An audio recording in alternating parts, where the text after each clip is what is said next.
ఒకసారి ఓ మహాసాధువు హిమాలయాలలో తపస్సు చేస్తున్నాడు. అప్పుడు యమధర్మరాజు అతని సమీపానికి వచ్చాడు. యముడు, నీ ఆయుష్కాలం ముగిసింది, వస్తావా? సాధువు, ఇంకా తపస్సు పూర్తి కాలేదు. నన్ను తీసుకెళ్లకు. యముడు, శాసనం ప్రకారం నేనెవర్నీ వదలలేను. అంతే సాధువు తన దృష్టిని ఒక రుద్రాక్షపై కేంద్రీకరించాడు. ఒక్క క్షణంలో కాలం ఆగపోయింది. యముడు కదలలేకపోయాడు.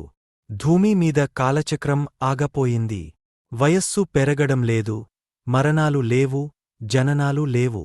భయంతో దేవతలు శివుని వద్దకు వెళ్లారు. శివుడు ప్రత్యక్షమయ్యి అన్నాడు, సాధువు, నీ తపస్సు గొప్పది, కాని కాలాన్ని నిలిపివేయడం సమతుల్యం కాదే. శివుడు ఒక వరం ఇచ్చాడు.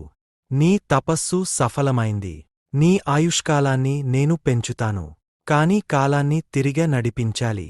సాధువు అంగీకరించాడు. కాలం మళ్లీ ప్రవహించింది.